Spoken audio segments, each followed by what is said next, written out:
Chapter 6. The King's Heartbreak.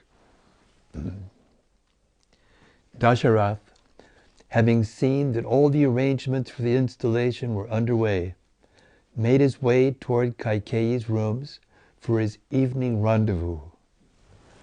The glorious monarch entered Kaikeyi's excellent apartment as the moon might enter the sky at night, spreading its beautiful rays. Peacocks, parrots, and other species of colorful birds crowded the palace, their cries augmenting the sounds of various musical instruments.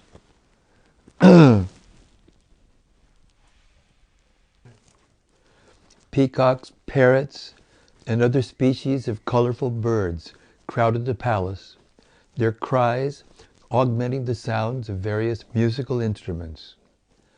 Hundreds of well-dressed maids moved about in the great halls and rooms, in which were hung flowering silk drapes and numerous fine paintings. Along the outer walls grew trees filled with blossoms and fruits. Tall seats of ivory, burnished with gold, stood everywhere, along with expansive couches covered with soft cushions. Costly hand-woven carpets covered the floors. First-class food and drink of every variety were provided in gold and crystal dishes laid out on golden tables. Dasharatha swept through the palace, which rivaled paradise itself. The armed guards at the outer doors bowed low as he passed, while at the inner doors the female servants folded their palms in respect. Coming at last to Kaikeyi's personal quarters, the king did not see her lying on her bed, as expected. Dasharatha was surprised to find that his beloved spouse had failed to meet him at the usual time. He called out for her. When there was no reply, the king was dismayed. What had happened? He searched about, and finding Kaikeyi's doorkeeper, inquired of his wife's whereabouts. With a dejected expression, the portress told the king that Kaikeyi had entered the sulking chamber in an angry mood. Even further dismayed upon hearing this strange report, the king quickly made his way towards his wife. He entered the sulking room and saw her there, fallen on the floor in a sorry and unseemly state. Dasharatha looked sadly upon his youngest queen, who was dearer to him than his life.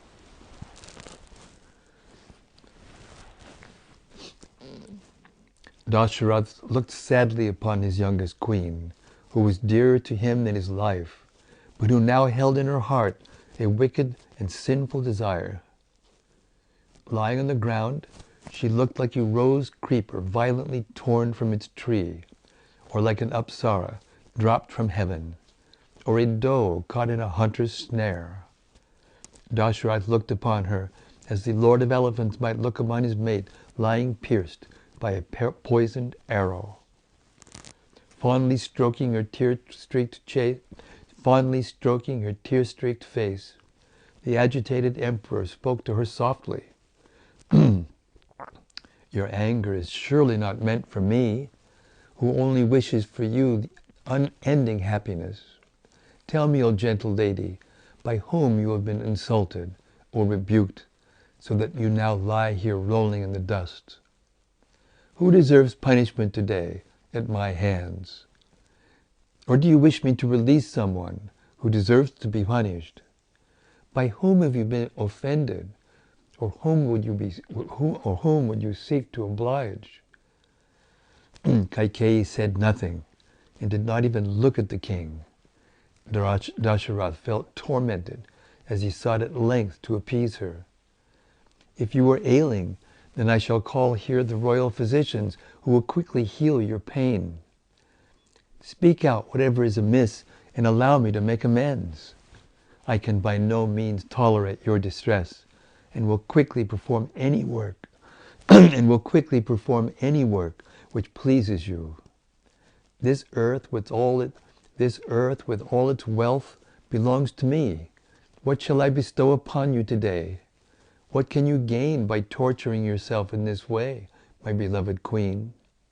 Please rise up and tell me the source of your sorrow." Kaikeyi was comforted and encouraged by her husband's entreaty. He was ready to do anything to please her. She prepared to put forward her terrible proposal. Seeing Dasharatha deeply moved by love for her, Kaikeyi spoke in strained tones. "I have not been insulted or offended by anyone, O king. There is, however, something I wish to accomplish. Make me a solemn vow. Make me a solemn vow that you will fulfill my desire, and then I shall tell you what it is." Dasharatha placed her head upon his lap and straightened her disheveled hair. He smiled at her and said, "Save for my son Rama, there is none in this world more dear to me than you. I swear then, by that invincible, high-souled Rama, dearer to me than life, that I shall satisfy your cherished desire. By that very Rama, from whom separation would surely end my life, I swear to carry out your order. Indeed, by Rama, whom I would have in exchange, even for my own self, my other sons, and the entire earth, I promise to do your bidding. Please, therefore, reveal your mind to me, O good lady." Kaikeyi saw that her husband had bound himself completely by his thrice-spoken vow. She inwardly rejoiced and felt that her ends were practically achieved. She then said to him what would have been difficult to say even for an enemy, and which was like death arrived at Dasharatha's door. "Let all the gods, headed by Indra, witness your promise. Let the sun, the moon, the sky, fire, day and night, the four quarters with the presiding deities, the universe itself, and the indwelling Lord in everyone's heart take heed of your great vow.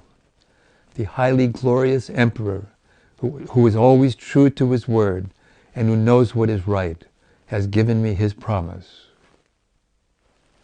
Looking intently at her bemused husband, Kaikeyi said, "Remember now, O king, how in former times you fought with the gods against the demons, and how I saved your life. Surely you recall your offer to me then of 2 boons.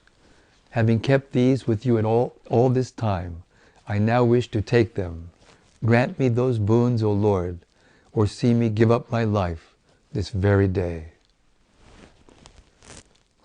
Held under the powerful sway of passion and bound by his infallible promise, the king, like a deer stepping into a snare, made ready to accord the 2 boons to his queen.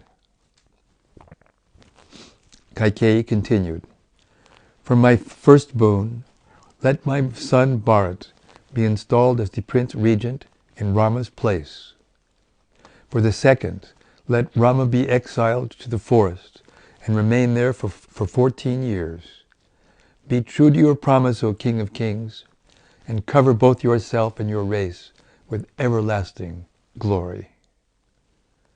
For some time Dasharatha gazed at his wife in utter disbelief. He was seized by an agonizing anxiety when he heard her cruel utterance. Surely this could not be happening. Was he really hearing this, or was it a dream? Had something experienced in a former life suddenly returned as a vivid hallucination? Maybe he was simply losing his sanity. How could Kaikeyi have made such a request? She had always shown a deep affection for Rama. As he considered her words again and again, Dasharatha became overpowered by grief and fainted away. Upon regaining consciousness, he saw before him his wife sitting with a stern expression. and he remembered again her terrible request. As distressed as a deer at the sight of a lion, the king sat upon the bare floor. He sighed like a poisonous serpent, transfixed by the mystic spells of a charmer, crying out, "Alas, what a calamity!" He swooned once more. As he again came back to consciousness, the king began to feel furious. This was entirely unexpected from Kaikeyi. She was revealing a side of her nature he had never seen before. He thundered at his queen, as if about to consume her with his blazing wrath. "O cruel and wicked woman! It seems you are set upon the destruction of my race. What harm have Rama or I ever done you? Why then are you bent on bringing ruin to me and mine at such a time? By harboring you all this while, I have held to my bosom a venomous snake. When practically the whole of humanity extols Ram's virtues, how shall I forsake him? I might give up my wives, my kingdom, and indeed my life, but I could never part with Rama." Dasharath broke off, too shocked to continue. Had he not always shown kindness to Kaikeyi? How could she hurt him in this way? Surely she realized that a request would kill him. Deeply impassioned, he spoke with tears in his eyes. "The world may exist without the sun, crops may grow without water, but in no event can life remain in my body without my seeing Rama. Therefore give up your sinful desire, O beautiful lady. Placing my head upon your feet, I beseech you to be gracious to me." Dasharath held his wife's feet and gazed into her face. But Kaikeyi sat looking at him impassively, without saying a word. In plaintive tones the king continued, "If you feel I have slighted your son Bharat, then let him indeed be installed in place of Rama. But what need is there to send away the lotus-eyed and gentle Rama? I cannot believe that you have alone developed a dislike for Rama. On so many previous occasions, you have told me of your love for my beloved son. Surely you are now possessed of an evil spirit." Dasharath could not imagine how else his wife could behave in this way. She had never been harsh towards him before. He remembered the astrological omens. Surely his wife's strange request was the work of some malevolent influence. He spoke more gently. "I have seen myself how Rama serves you even more than he does your own son, Bharat. Have you not always told me so yourself? How then have you come to desire Rama's exile to the dreadful forest for a full 14 years? Let him remain here and let Bharat be king. What objection could you have to that?" Kaikeyi did not waver. She had lost her trust in Dasharath, and she seethed with anger. He was simply trying to win her over with empty words. But she was not going to be fooled any more. She remembered Manthara's warning. The king and his beloved Kaushalya were not going to cheat her this time. She would get her boons no matter what Dasharath said.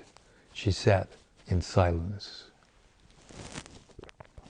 Dasharath could not think clearly. He was torn by his love for Rama and his promise to his wife, who had now seized him violently by the heart.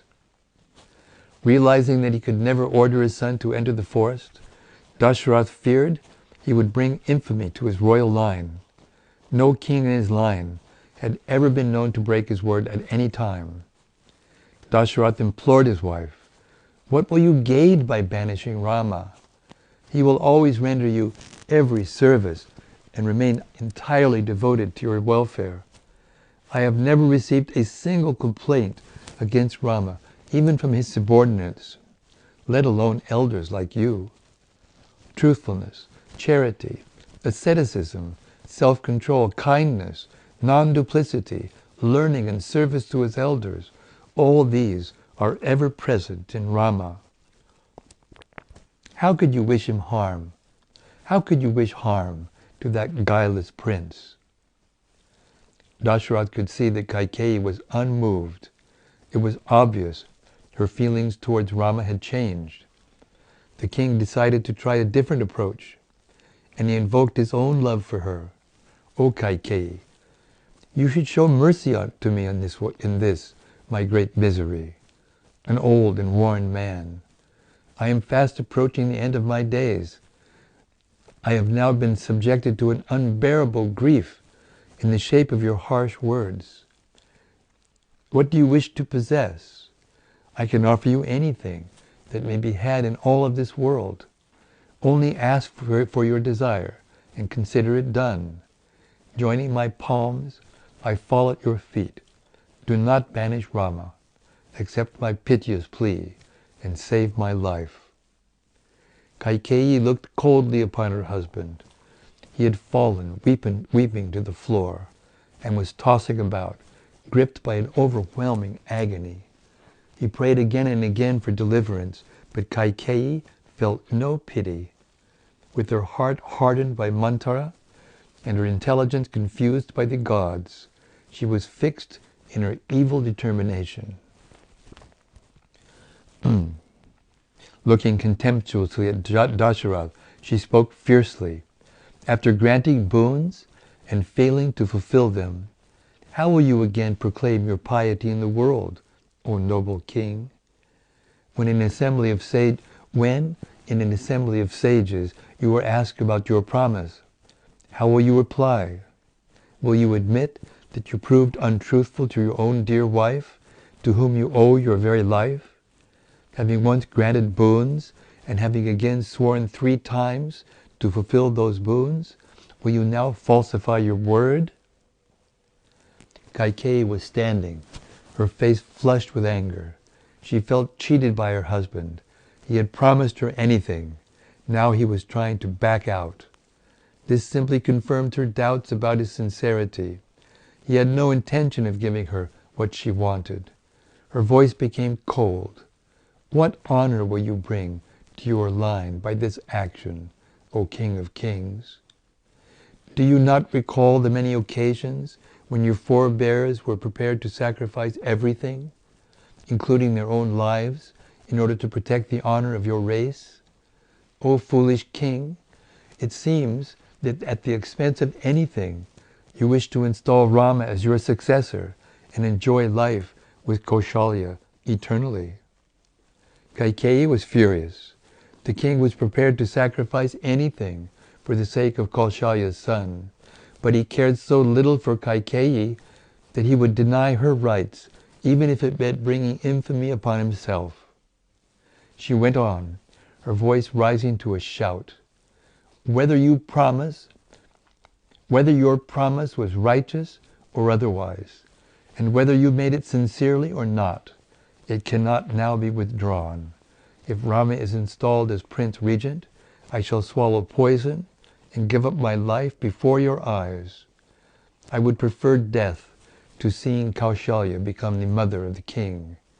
I swear by Bharat and by my own self that I shall not be appeased by anything less than Rama's exile. The king's body trembled. Consumed by grief, he gazed with unwinking eyes upon the face of his beautiful wife. He was stunned by her words, which struck him with the force of a thunderbolt. He suddenly dropped to the ground like a felled tree, calling out Rama's name. Like one insane, he lost his mental balance and lay motionless on the cold floor for a considerable time. Gradually gathering his senses about him, the king stood up and spoke in a choked and anguished voice. I cannot believe you are now speaking your own mind. Who has perverted you towards this evil course? As if possessed by some demon, you speak shamelessly, that which should never be spoken? What is inspired in you this great yet groundless fear? Why are you suddenly seeing Rama as your enemy, uttering such cruel words? What do you expect to gain by Bhart's becoming my successor instead of Rama? I expect that Bhart, whose virtues compare with those of Rama, will not even reside in Ayodhya without Rama, far less accept the throne. The king had so many times seen Bhart serving Rama with love. There was no question that Bhart would accept the kingdom, leaving Rama aside. What had made Kaikeyi imagine this to be possible? Could it be the hand of the gods? But what purpose of theirs could be achieved by denying Rama the rulership of the world? And even if Bharat should be king, why should Rama be exiled for 14 years? It was unthinkable. Dasharatha spoke aloud his thoughts, having said to Rama, "Go to the forest. How shall I look upon his crestfallen face, which will exactly resemble the eclipsed moon? Surely the kings, assembled from every quarter, will say, 'How has this foolish man ruled the world all this while?' When asked by wise and learned men about Rama, how shall I say that I sent him away to the forest, being pressed by Kaikeyi? If I say it was supporting the cause of truth, then what about my declaration about that Rama would be installed as my successor?" Dasharatha fell back onto the couch. His arms were outstretched towards Kaikeyi, who had again fallen to the floor on hearing her husband's arguments.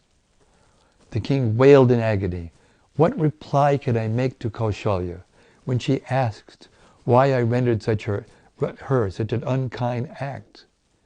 I have always neglected that godly lady in favor of you. Remembering my acts now gives me great pain." Dasharatha's mention of Kaushalya only made Kaikeyi more furious. What a blatant untruth! How did he expect her to believe that she was more favored than Kaushalya? In his desperation, the king was ready to say anything. Kaikeyi stared at her husband, her eyes red with anger. The king continued to speak, his passionate words lost on his implacable queen. Seeing Rama departed for the forest, and Sita weeping, "I shall soon lose my life. You may then carry on all the affairs of state, along with your son, as the undisputed ruler. I have always seen you as my devoted and chaste wife. That was my mistake. Inveigled by your empty inducements, I have long held you close. Now you have finally killed me, even as a hunter kills a deer after enticing it with melodious music." Dasharatha saw that Kaikeyi was not to be swayed from her purpose. His anxiety intensified. In his anger and confusion, he began to blame himself. Surely the whole world would condemn him for sacrificing his sinless son for the sake of a sinful woman. This terrible turn of events could only be the result of his own wicked acts in some previous life. He sat with his head in his hands, crying softly as he spoke. "I lament only for the sake of those who will suffer for my sake when I perform the evil act of exiling Rama. For having deprived a son like Rama of fatherly affection, all honest men will rightly revile me in the following words. Alas, this old and foolish king, being bound by lust for his favorite queen, could even reject his dearest son." Unable to contain his grief, Dasharatha lamented loudly for a long time, censuring Kaikeyi and calling upon her to have compassion on her fellow queens, on Sita, and on the citizens of Ayodhya. He tried in many ways to change her mind. Kaikeyi remained adamant. The king then began to realize the inevitability of Rama's departure. He spoke to his queen in complete dismay. The very moment I ask Rama to depart, he will leave, being fully obedient to my order. I shall then be left cast into the deepest despair, with my life's breath quickly expiring. Upon reaching heaven, I shall be censured even by the gods for my vicious behavior. You too will earn unending infamy, O lady of wicked resolve. None shall praise you for causing the virtuous and highly popular Rama to be sent into the wilderness. Dasharatha practically writhed in pain as he thought of Rama leaving for the forest. That gentle prince was accustomed to riding upon the finest chariots and elephants. How would he roam in the forest on foot? Every day Rama was served by numerous royal cooks, competing to offer him every fine dish. How could he subsist on wild fruits and roots? How could his son put on the coarse garments of the forest dwellers, having always been clad in the costliest of robes? The emperor, devastated, shook with grief. He felt his life slipping away. Gazing at Kaikeyi, who he now saw as his mortal enemy, Dasharatha said, "O wicked woman, it is a wonder that on speaking such cruel and vicious words, your teeth do not shatter into 1,000 pieces and fall from your mouth." When Rama goes to the forest, death will surely take me. I will be condemned by all men. Kaushalya and Sumitra will then be cast into abject sorrow and will likely follow me to death's abode. Having inflicted such miseries upon us, and being left alone with your son to rule over this world, what other indescribable pains will you give to the remaining people who are also loved by me? Although Dasharatha had no intentions of asking Rama to leave, he knew his devoted son would depart immediately upon realizing his father's predicament. The king tried one last desperate plea to Kaikeyi. "Even if upon my failing to exile my son, you are ready to swallow poison, throw yourself into fire, or hang yourself, I shall by no means banish Rama. You have disgraced your family and are intent upon destroying mine. I shall never accede to your ruthless request. O malicious queen, abandon now your evil desire. I fall helpless at your feet. Come to your senses and be gracious to me, who has always been your well-wishing protector." Exhausted by grief, Dasharatha sank to the floor like a man gripped by an illness, his hands stretched out to the feet of his queen. The unflinching Kaikeyi, who had given up all affection for her husband, saw that her ends were still not achieved. Convinced by Manthara of the king's ill intentions towards her, with her intelligence further confused by the gods, Kaikeyi could not accept Dasharatha's entreaties. In a disdainful and harsh voice, she addressed the fallen monarch. "Where now is your honor, O king? You claim that you adhere to truth.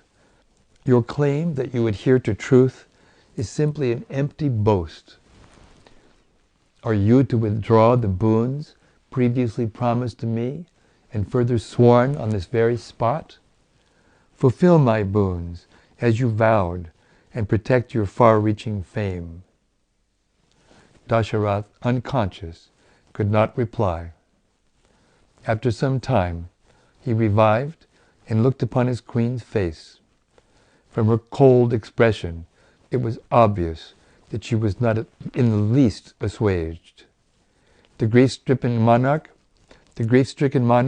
gazed up at the clear night sky. He prayed to Nidra, the night goddess, to stay forever. How could he face the dawn, bringing as it would Rama's departure? Dasharatha sat weeping, continuously repeating Rama's name. Kaikeyi spoke impassively. "I have only asked you to fulfill your promise to me, O king. Why then do you now lie down dejected? The path of morality has been clearly shown by your ancestors. Proceed upon that path now, O truthful one, and send Rama away. The educated Kaikeyi, knowing her husband to be devoted to religion and piety, invoked the codes of morality. Those men who understand right from wrong declare truthfulness as the highest virtue.